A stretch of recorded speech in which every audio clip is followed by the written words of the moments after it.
King Edward VII, gregarious, flirtatious, self-indulgent, and the eldest son of Queen Victoria. He was a big person, and he liked being quite debonair. He knew exactly what to say to people. He had a reputation for being able to put people at their ease. He dragged the United Kingdom out of the Victorian era into a shiny new century and inspired the Edwardian age. He's like a great big sunburst. This was Britain at the heart of a very, very wealthy empire. The Edwardians enjoyed a golden era. It is a time of great privilege and luxury. But no one ever thought Edward would be a success. They had very low expectations of him as a potential king. As king-in-waiting, he was written off as a useless philanderer with a long-suffering wife. The Prince of Pleasure, or Edward the Caresser. He does have lots and lots of affairs, lots of girlfriends. In this programme, we reveal the full extent of his scandalous private life. He's very happy to disavow Harriet in court, and that ultimately results in her being confined for the rest of her life in a lunatic asylum. How his beautiful wife, Queen Alexandra, stood by him. She was so tolerant of his misbehaviours, and maybe that also undermined her health. And ultimately, how this Playboy prince turned it all around to become one of Britain's most successful and popular monarchs who saved the royal family. The monarchy was really not fit for purpose. Edward did manage to pull it back quite quickly. He was truly the first people's king.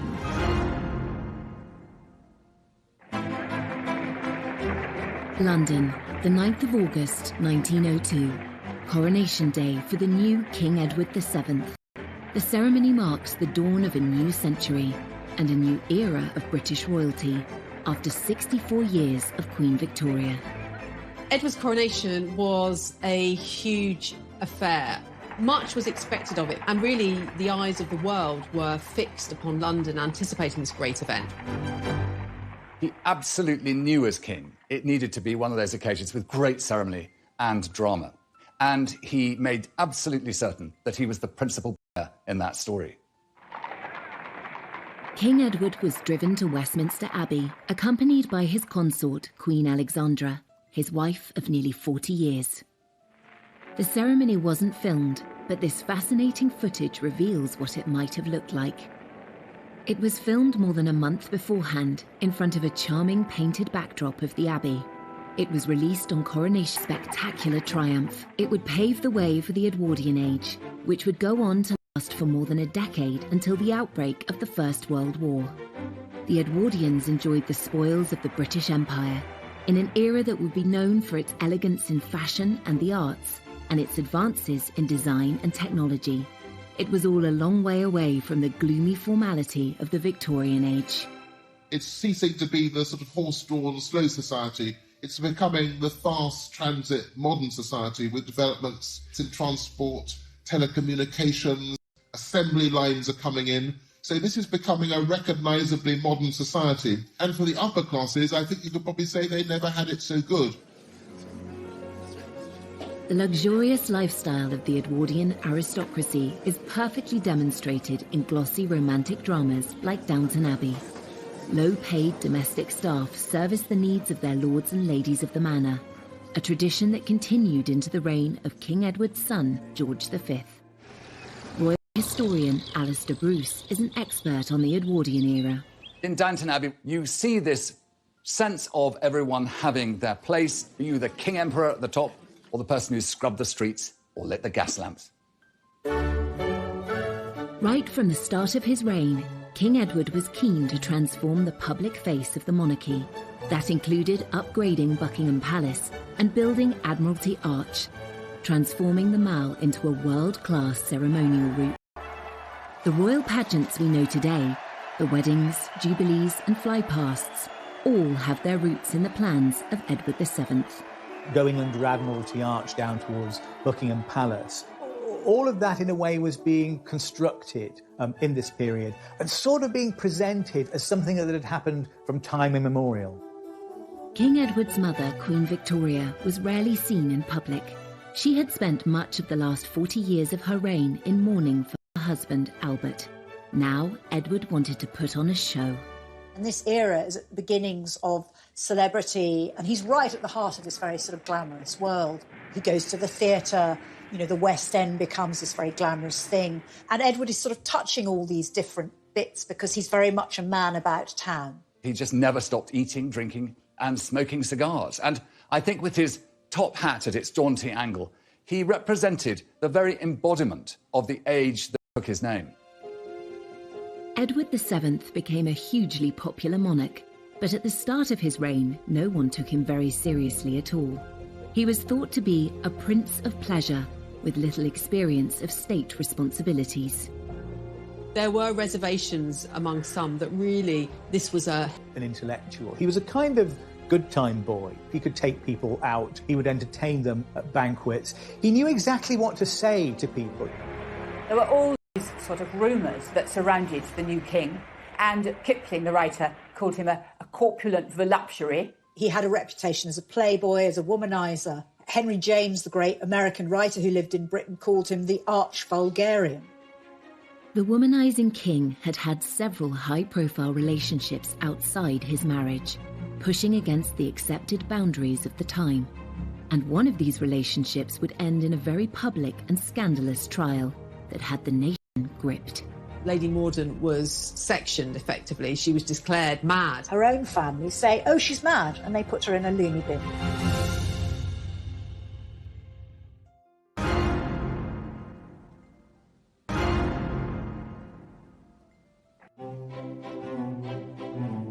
Before he became king, Edward VII had a reputation as a carefree prince of pleasure with dozens of mistresses.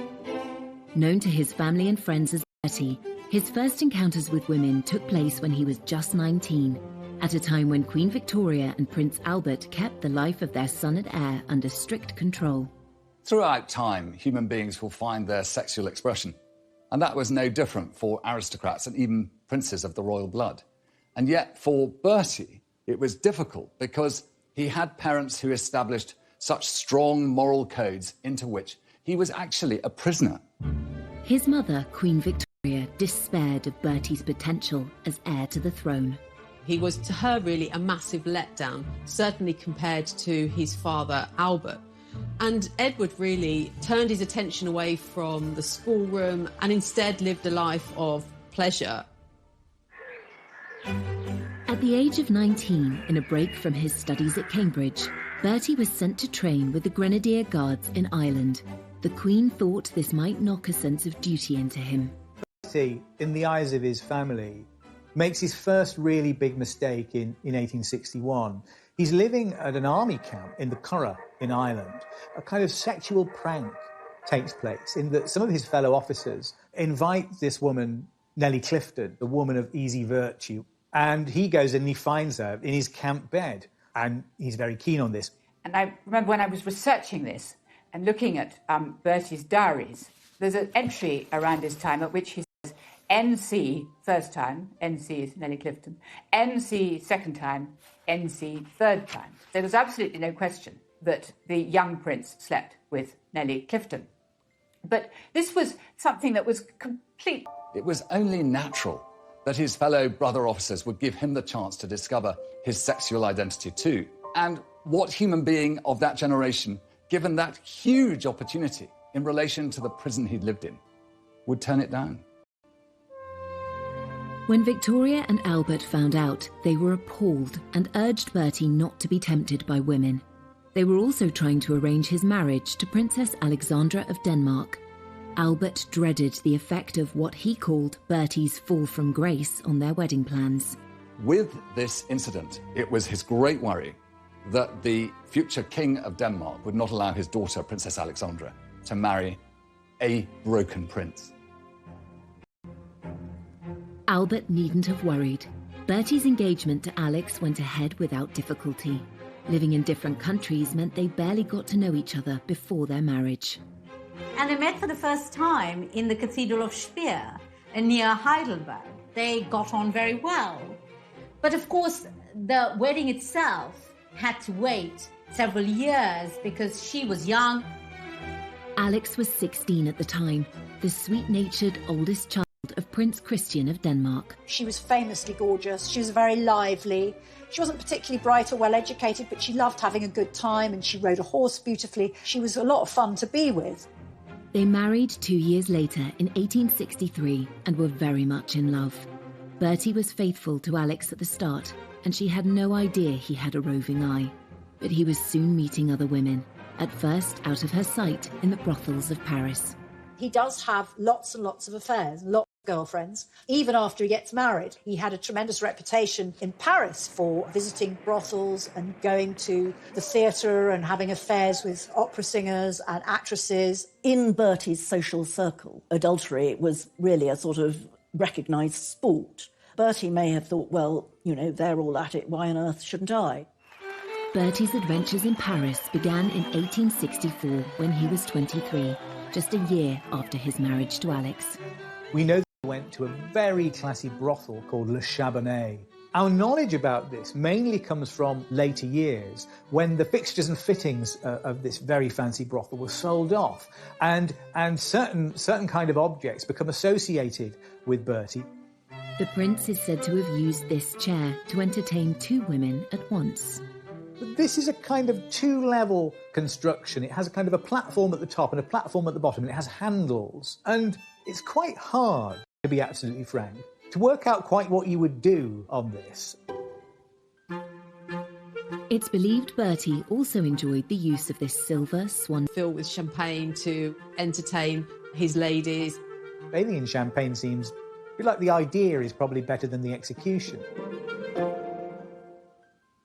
Bertie may have pulled off these escapades in France without the knowledge of his wife or his controlling mother, but he had other relationships closer to home, which soon came to their attention.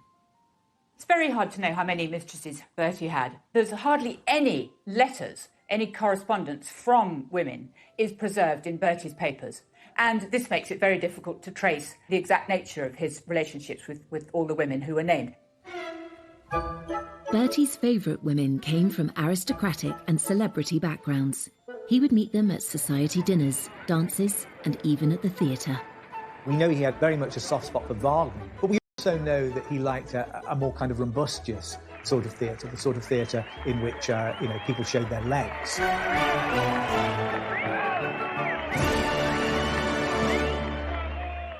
A mistress, the word today implies a slightly seedy relationship, perhaps, and probably an adulterous relationship.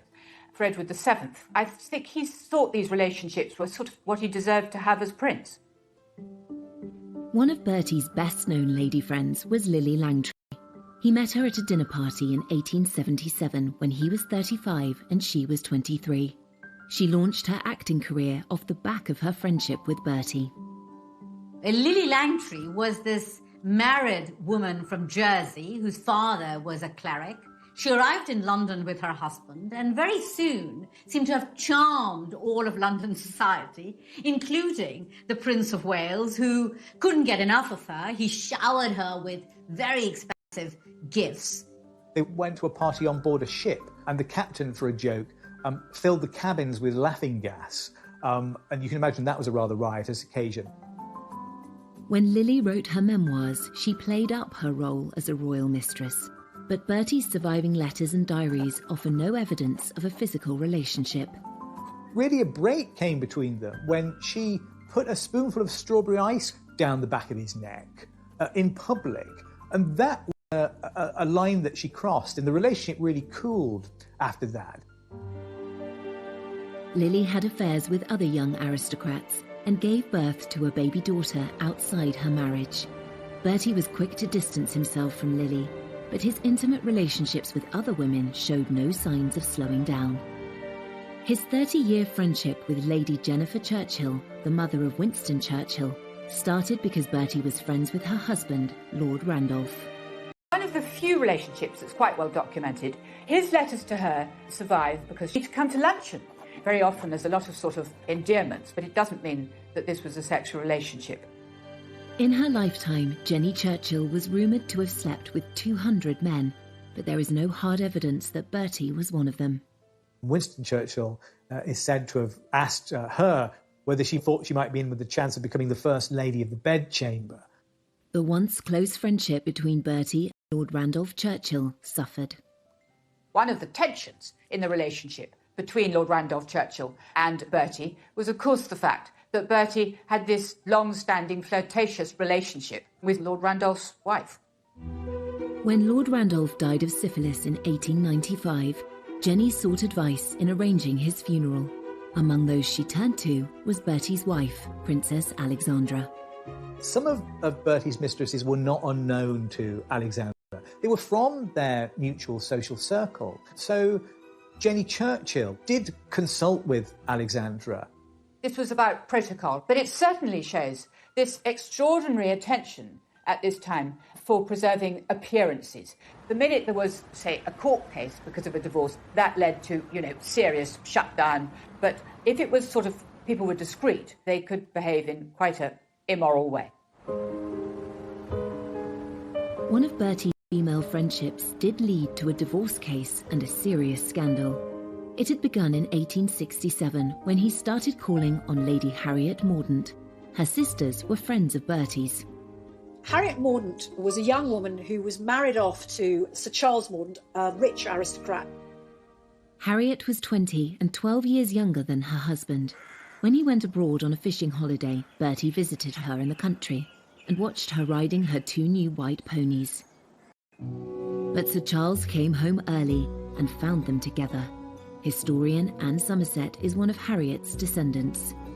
He flew into a terrible rage, and the Prince of Wales made himself scarce. Sir Charles had the ponies dragged before Harriet, and the ponies were shot before her eyes. Worse was to come 8 months later, when Harriet gave birth to her daughter Violet. The premature baby made Harriet panic. The child sort of developed something slightly wrong with her eyes, and Harriet leaps to the conclusion that she's infected her with venereal disease. So she calls Sir Charles to her and she tells him that the child isn't his, that she's misbehaved with a number of men, including the Prince of Wales. Once again, Sir Charles flew into a rage. He ransacked Harriet's desk and found letters from several men, including Bertie.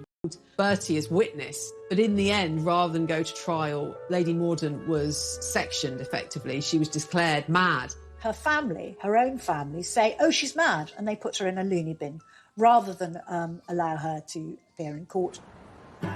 Despite his wife's absence, Sir Charles pressed on with the trial. It led to lurid headlines in papers such as the Illustrated Police News, with Bertie tagged as the royal visitor. The Prince of Wales was the star witness, but spent little more than 5 minutes in the witness box. He was questioned in a very cursory way in that court. He wasn't asked anything very detailed. He was simply asked in a way to deny the affair. He's very happy to disavow Harriet in court under oath. And, that ultimately results in her being confined for the rest of her life in a lunatic asylum. No one claimed Bertie was the father of Harriet's child, but there have been suggestions of a conspiracy to silence her, something which suited several people. Her own family said she was mentally incapable and royal doctors agreed, so she never got to defend herself. There's a suggestion that, Bertie was sort of colluding with Harriet's father, Sir Thomas Moncrief, to ensure that she was declared insane. And certainly they all seem to have been prepared to sacrifice her, providing that the so-called honour of the family and indeed the status of the royal family was protected. Bertie assured his wife Alex and mother Queen Victoria that he had done nothing wrong, and they believed him, while Lady Harriet was locked away for nearly 40 years until her death in 1906.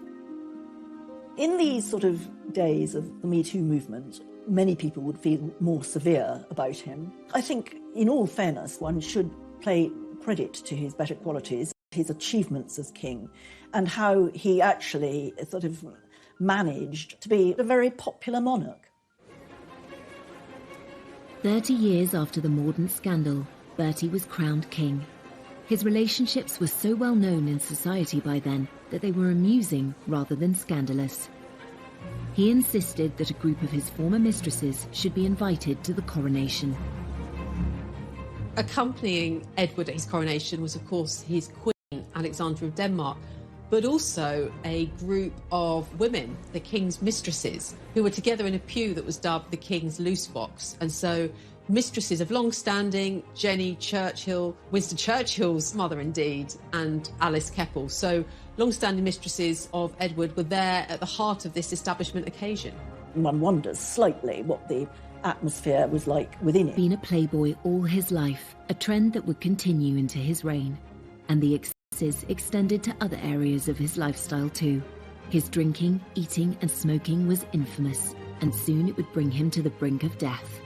Let's not forget that this 48-inch chest, 48-inch waist, there is a kind of foul burst that comes from it that says there's been an abscess in his flesh.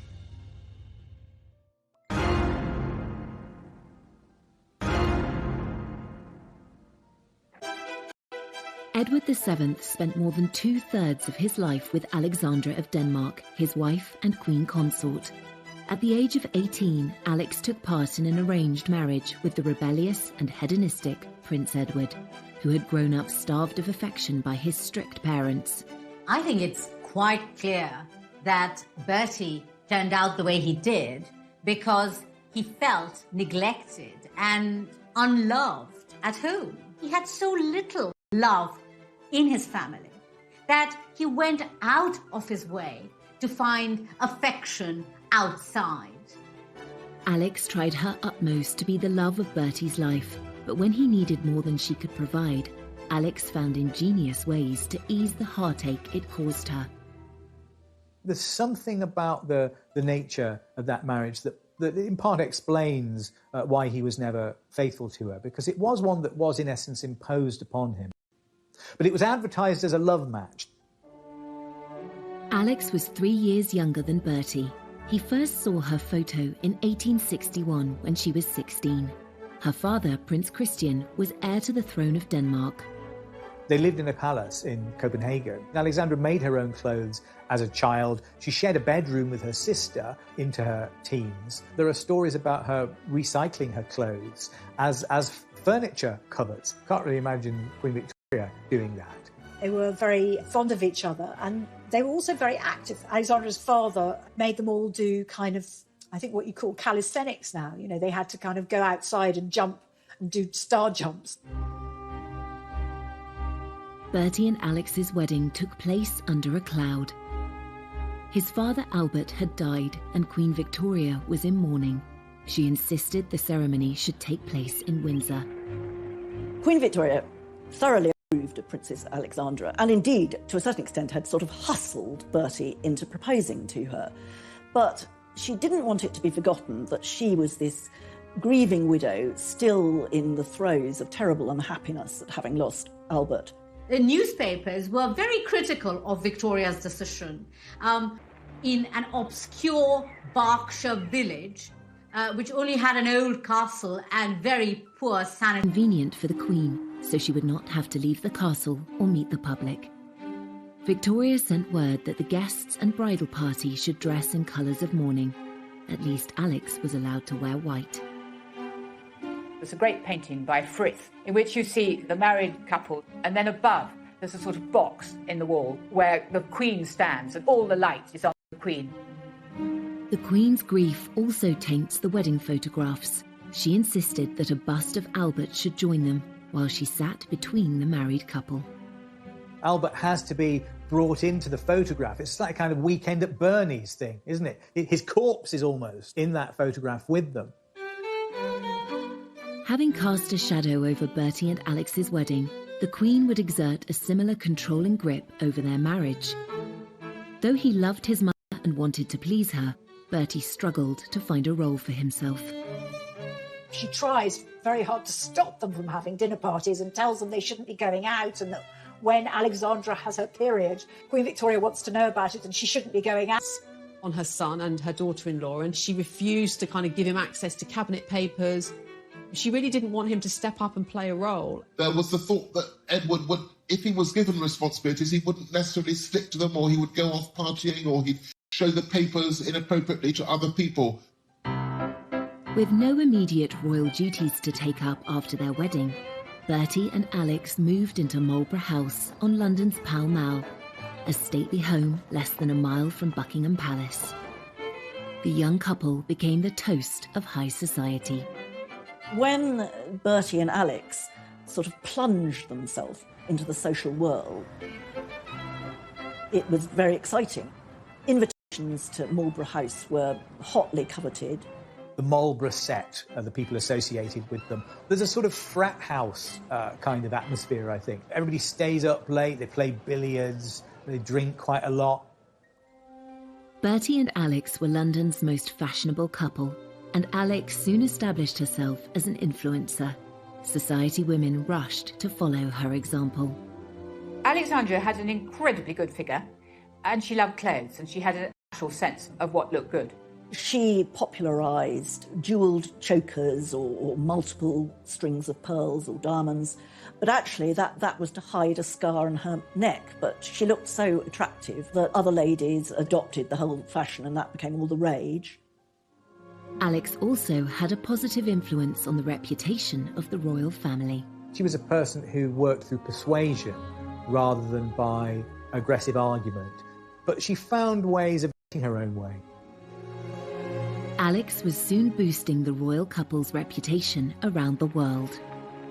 When they visited Egypt and Turkey, she was paid a great honour by one of the world's most influential leaders. One of the great powers at the time was the Ottoman Empire. And of course it was Muslim at heart, and the Sultan who ruled it was one who observed all those ancient strictures of his faith. And yet a very special opportunity was given to Alexandra to be his guest for dinner. Now, this was incredibly rare. It was actually unheard of. And yet, because I think she had set such a fine example, she was always so adroit in her behaviour, and she was always so poised, that the Sultan expressed his own affection for the United Kingdom and the power of the British Empire by giving this very single privilege. The Prince and Princess of Wales had 6 children, 5 of whom survived into adulthood. The Queen was determined to watch them all being born, but the last thing Alex wanted was her controlling mother-in-law to show up. This may be nothing more than kind of rude, to kind of wrong foot Victoria, so she wasn't there waiting outside the door to impose herself as each new baby arrived. Alexandra had 3 children in the first 4 years of her marriage. They weren't perfect pregnancies at all. I mean, her first child, Eddie, was 2 months premature, and her third child, Louise, was born when herself was ill. At the time of Princess Louise's birth, Alex was so ill with rheumatoid fever that rumours of her imminent death began to circulate.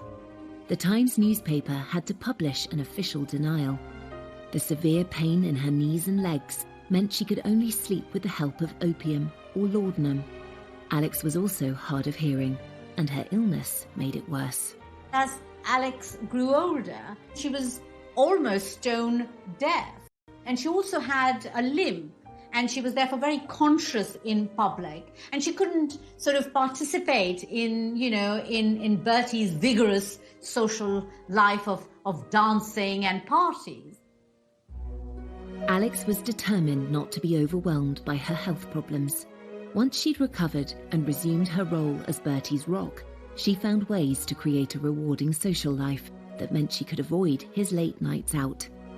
She insisted on dancing. She was a great dancer. She was wonderful at waltzing. And she always danced with what came to be known as the Alexandra glide, which was keeping one leg straight. She developed a limp, but she limped so gracefully that other ladies actually sort of started copying her and affected a slight limp themselves. Alex preferred the quiet life at Sandringham to noisy London society. She loved Bertie, despite his affairs, and grew to accept the life led in London with other women. Bertie couldn't manage without her and always went home to his wife and family.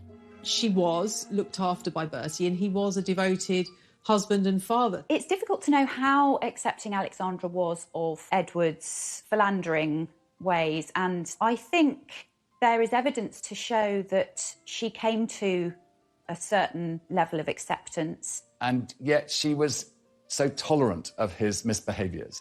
Maybe that also undermined her health. But together they were a great team. Queen Victoria may have supported Bertie in public, but thought his behaviour was not befitting of a future king. All his life, Bertie was a constant disappointment to his mother, except in the last moment before she died. She seems pleased to see him, and she speaks his name. So that, as far as we know, Bertie is the last word that Victoria spoke. And it's a kind of forgiveness, I think, perhaps, at the end. After nearly 60 years in waiting, Bertie, the Prince of Wales, was now King Edward VII. But his decades of smoking, drinking and overeating were quickly catching up with him. His doctors warned him that without urgent treatment, he might die in the middle of his coronation ceremony. There's a possibility that it's appendicitis, but once Treves cuts into the body, let's not forget this 48-inch chest, 48-inch waist, there is a kind of foul burst that comes from it that says there's been an abscess in his flesh. The nation, indeed the world, held their breath. In the end, the 40-minute procedure was successful. He sat up in bed, he emerged. In a way, this added to the sense of excitement and expectation. The coronation was delayed 2 months to allow him time to recuperate. King Edward VII was determined to drag Britain into the modern age, but not everyone was happy about it. Many British people who were quite restrained saw this old building that they loved turned into something like the interior of a French hotel. And that was probably quite surprising.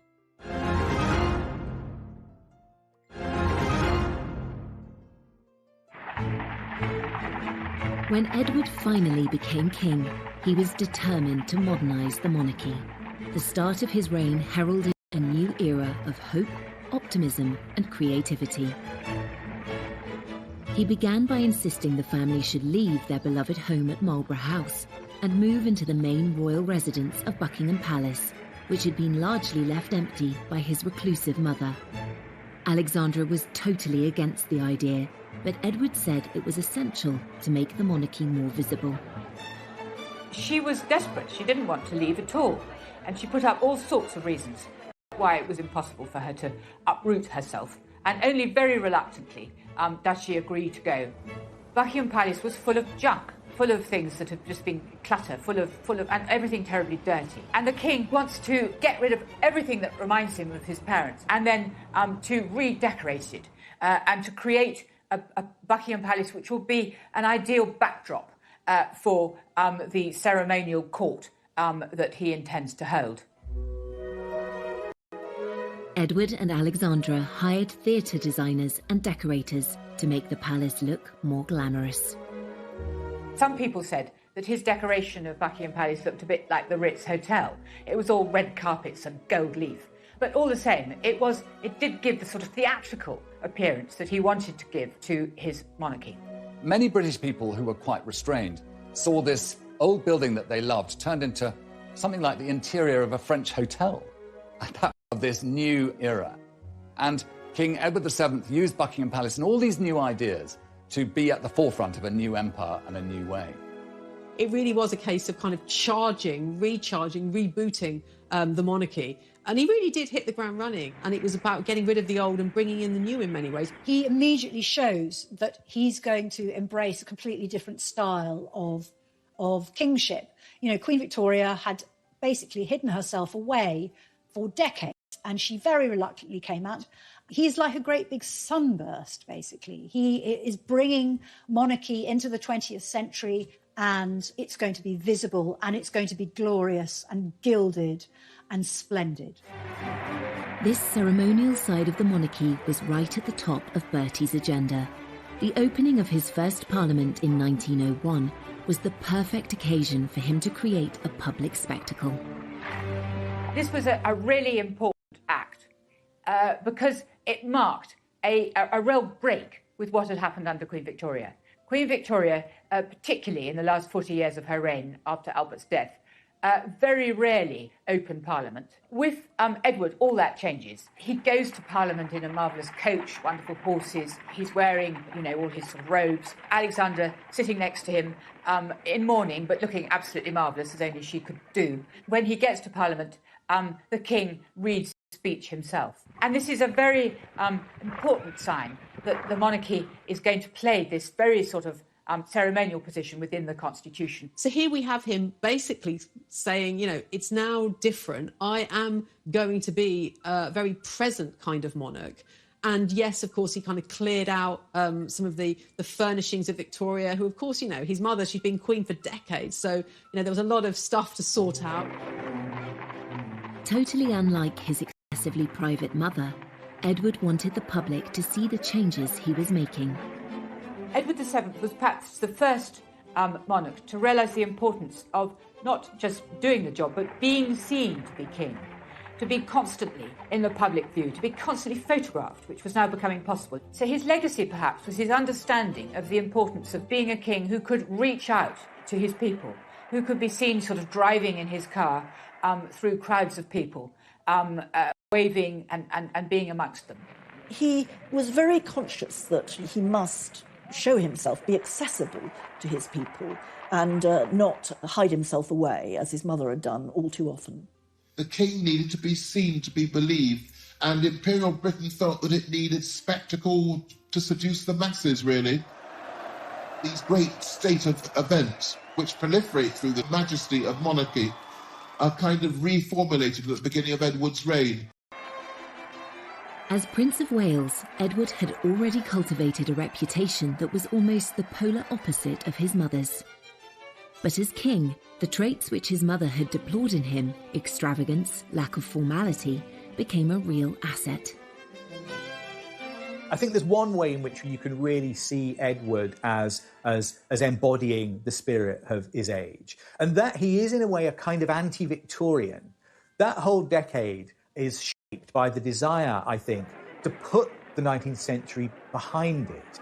There's a kind of disgust for the Victorian that is very apparent in the early years of the 20th century and became even greater later.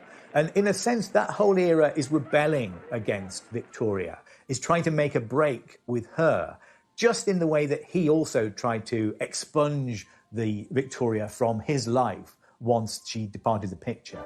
Here was something new and a chance to be breaking free of all that constraint, all that endless British expectation of good behaviour. This was a new king who represented that burst of joy, burst of change, and opportunity for the aristocratic classes to have their great time in the sun. And the ebullience that had perhaps got him into trouble became the very element that made him the success he was. The king loved the new technology that was coming on stream, and he was personally involved in a major moment in international communication. When the first transatlantic radio message is beamed by Marconi, the sender is Teddy Roosevelt, the recipient is Bertie. That's part of the story of the special relationship, the fact that this Morse message goes across the Atlantic and goes from Roosevelt to Bertie. When he received a message from the President of the United States, it was the start of something exciting and new in the 20th century. And of course, he was the first great monarch of that century. This was also the era of the motor car, which gave individuals such freedom to roam. But this exciting invention was a status symbol that only the rich could afford. He was a great aficionado of it. He loved being driven around. I mean, they must have been terrible, smoky old things. But he was determined to represent the creative empire that he was king for. And after all, Britain had brought the world the Industrial Revolution, and its success as a trading nation depended upon its capacity to stay at the forefront of all ingenuity and technology, and he recognised his role in that. In this era of exciting technological advancement, the Edwardians also adopted radical new look, and Edward himself was regarded worldwide as an arbiter of men's fashion. When Edward VII became king, it was a time when gentlemen of his station would change no less than 7 times a day. And so dress and clothing was very much a part of the apparel of kingship. And there was a lot to cover. He was a big person, and he liked being quite debonair, quite ebullient in the way he chose to dress. He also set another trend which still holds today. The tradition of having the lower button on a waistcoat undone. Again, that was Edward's invention as a product of his large stomach. It's still thing that you're told to do if you get married in a suit from Moss Bros. And it's said that he's the founder of this tradition, and it's slightly a way of disguising the fact that his belly is kind of bursting through this garment. For the ladies, voluminous skirts were out and the Gibson girl was in. Named after an American artist, this embodiment of the ideal Edwardian woman was slender, with an ample bosom and hips, and hair piled up on her head. It's a period of great change in women's fashions. That Gibson girl look, with the waistline going higher and the neckline going lower, and all of those enormous picture hats that would have been a great annoyance to anybody in the cinema, I think, or in the theatre. The actual materials that were being used to craft these fantastic ensembles was very much about creating a sense of richness. It is an era that really celebrated innovation in terms of fashion, using chemical lace, using machine-made objects, using garments that were made. It's really the beginning of the fast fashion era of mass manufacture, and so there's a great sense of new designers, new in all sorts of different ways, that punctuates it as a very exciting decade in fashion.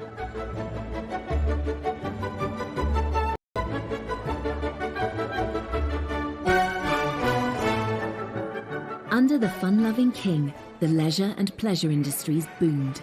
The Apollo Theatre and the London Hippodrome opened. And another famous landmark, the Ritz Hotel on Piccadilly, which quickly became the ultimate high society destination.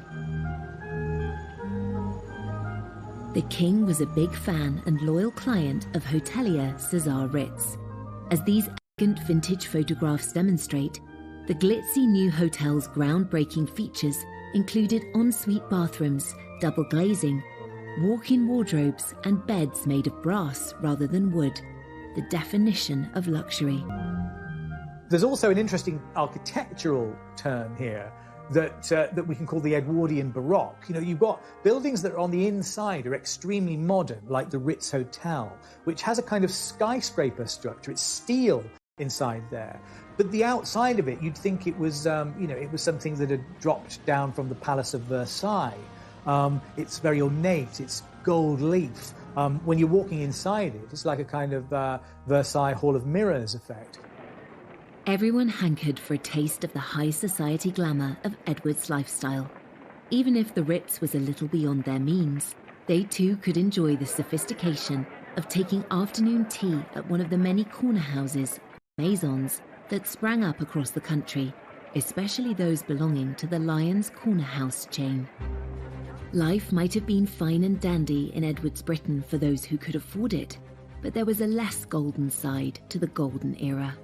A huge divide between the haves and have-nots.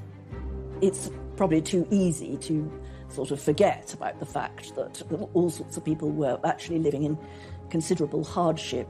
And in fact, there were very bad class tensions which were intensifying during the reign. Many thousands of men and women were in service at this time. It was a huge employer, but there's no doubt that the hours were long. It was incredibly difficult work. Often the treatment could be very poor. And so life in service really highlighted that distinction between the super rich and those people who were actually providing them with service in the country house setting. The Edwardian era is it's a kind of golden age before the horrors of the First World War. It is a time of great privilege and luxury. But on the other hand, where the Edwardian era gets its sort of tension from is that it's also a period of extreme inequality in income, a period of acute poverty, and a period when you see the beginning of important welfare reforms. Though life in Edwardian times changed dramatically, some things stayed the same. Edward was still seeking companionship from women who were not his wife, and one of them has a direct link to Prince Charles.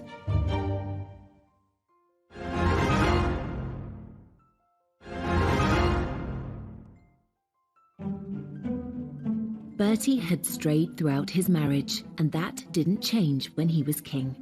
And one woman had the dubious Edward's honour of becoming known as his last mistress. Alice Keppel was famous before she started her affair with Edward because she was, dinner parties were a hot ticket because lots of politicians and, famous aristocrats would be there. People are made to understand that if they want to have the king to dinner or if they want to have him to stay, Mrs. Keppel must come too.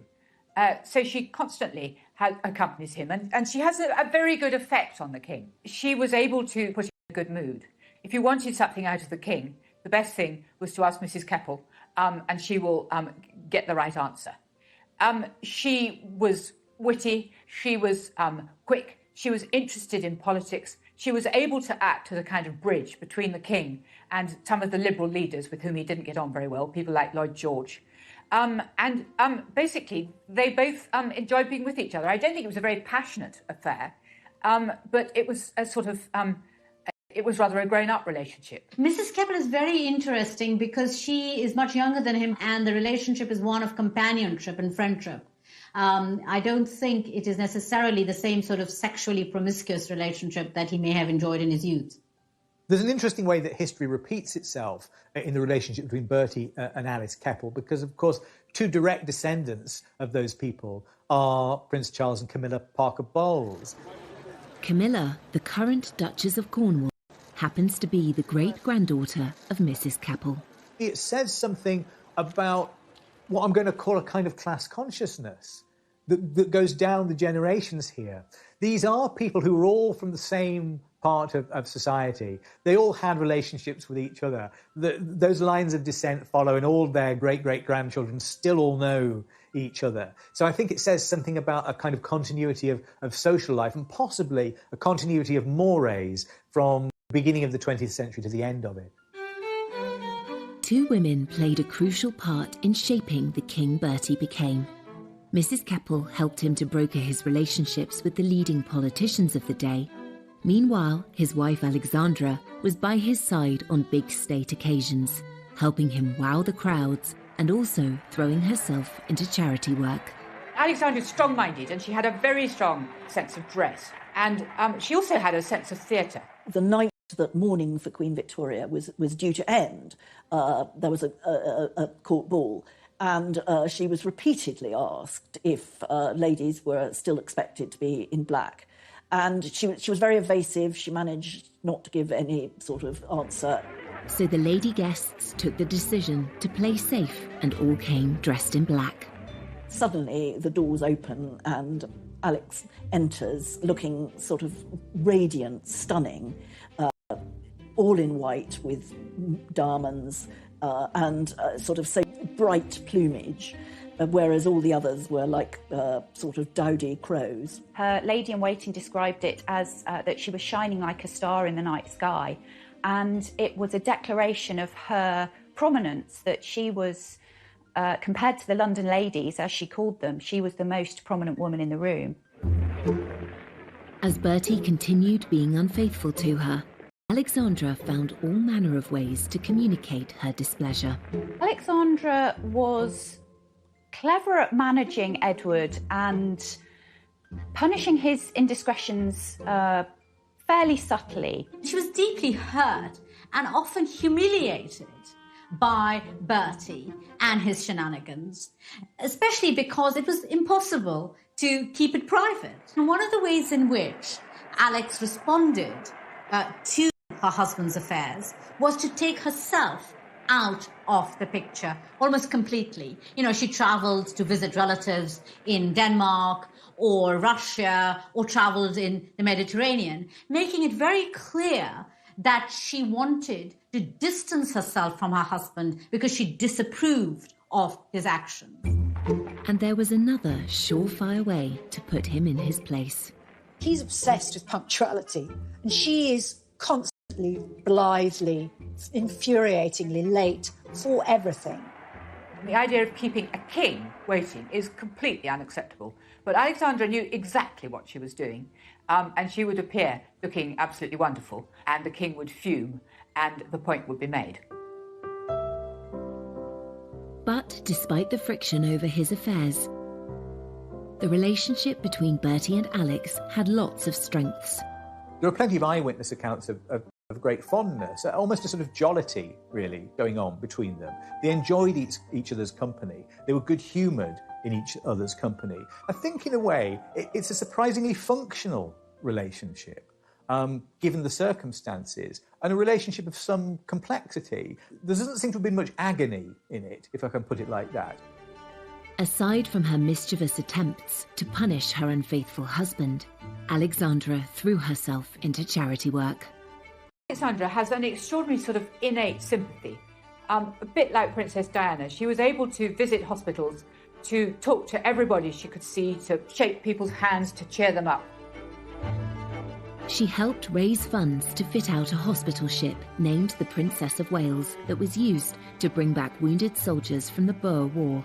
She brought a sense of responsibility and kindness to the monarchy. Queen Alexandra, in her own quiet and dignified way, which was compassion, that sense of the charitable, and the loving nature of a state that was in its own way becoming more liberal and more aware of those who needed help. The value that Alexandra brought as queen to her relationship with Edward as king cannot be underestimated, and in some ways she can be seen as his saving grace.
But Edward's excessive eating, drinking, and smoking were finally catching up with him.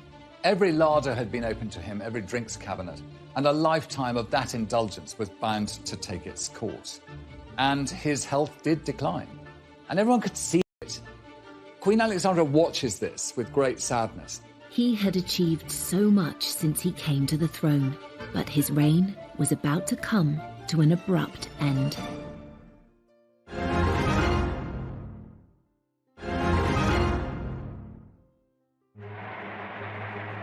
Edward VII was the first king to foster a truly public persona and to be toppled from their thrones.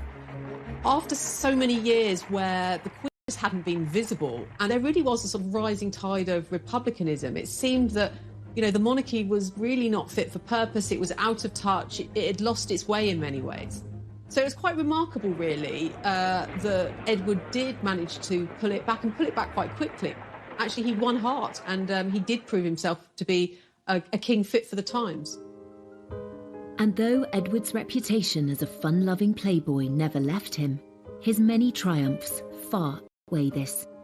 I think we remember Edward as a man overly devoted to pleasure, but there is a serious side to him that is neglected and unremembered. He's one of the brokers of the Entente Cordiale, for instance, that made relations between France and Britain a lot more friendly than they'd been in the past. So if we're going to kind of refocus him slightly, let's think less about the cigars and the horses, and maybe more about this side of him, about his kind political nous.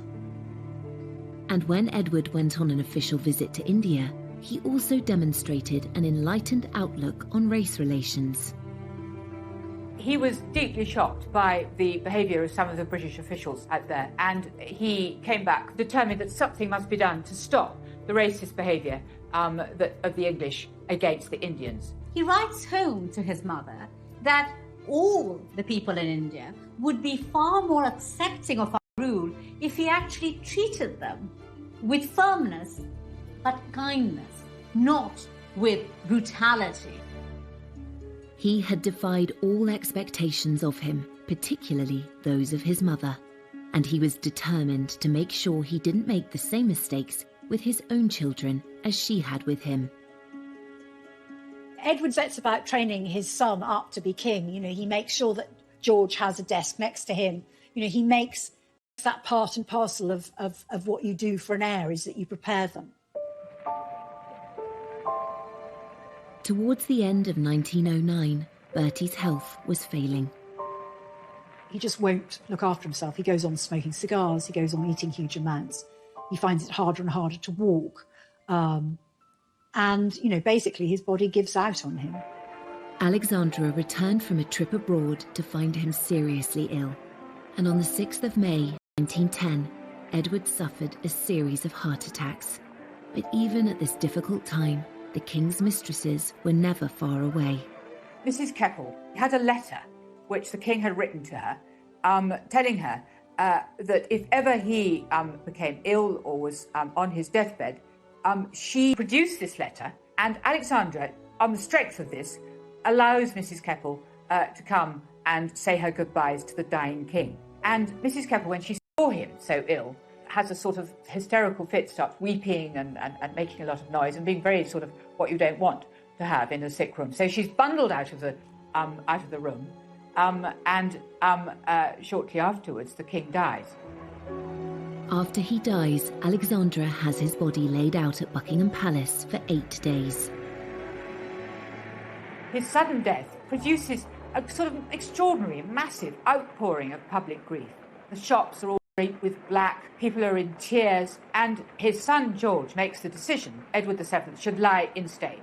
And at Westminster Hall, his coffin lies, and for several days the crowds come filing past. You know, the queues go stretching right through the sort of streets of Westminster. People wearing black, people of all classes, you know, a lot of poor people, not just the rich and the privileged.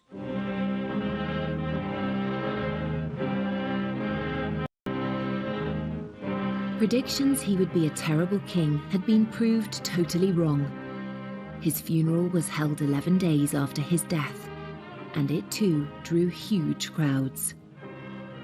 The funeral of Edward VII is, in a way, it's the biggest production number of his career. It's the climax of it all. He has been the person pushing for this kind of monarchy, this highly ritualized, spectacular version of monarchy, where all its processes are attended by a sense of choreography, a sense of style too, and a sense of the people being involved as spectators and participants. When the crowds cheered him when his cortege passed down the streets of London, they were there out of love.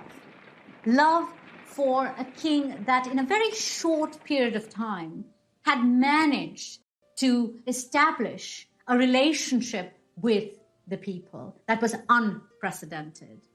He was truly the first people's king.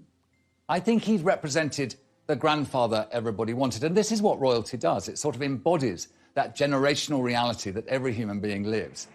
And he was very much a part of a dying age, and with the death of the king, the joy and frivolity that he represented and embodied, I mean literally embodied, was seen to be vulnerable, mortal, and gone.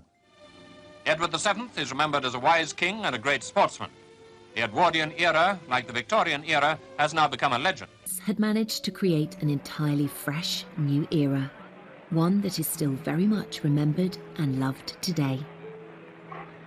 A lot of people felt a great sense of regret that the reign of Edward VII was cut short, and Some people suggested that, if he'd lived, possibly the Golden Era could have continued and possibly the First World War could have been avoided. One legacy of his reign was the fact that the monarchy in Britain survived as it did throughout the 20th century, particularly the First World War, when so many other kings fell from their thrones. Edward VII did succeed in reforming and modernising the monarchy, and perhaps more than that, making the monarchy as central to people's sense of being British. He showed how he could play a difficult situation in lots of ways with, the rising tide of political and social reform and the pressures in Europe. He actually played those to his strength and was seen to be a measured, peacemaking, constitutional monarch, actually exactly what was needed at the time.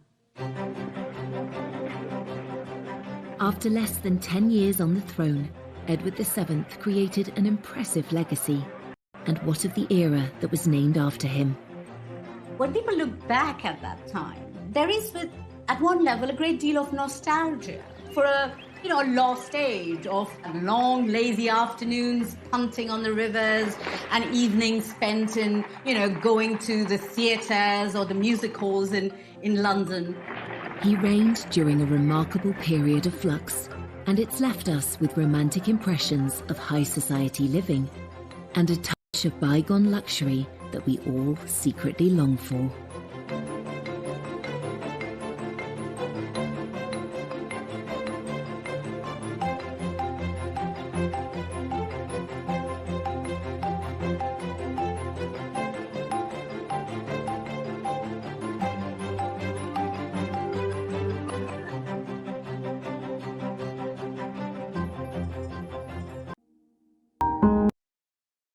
Playboy prince turned it all around to become one of Britain's most successful and popular monarchs who saved the royal family. The monarchy was really not fit for purpose. Edward did manage to pull it back quite quickly. He was truly the first people's king.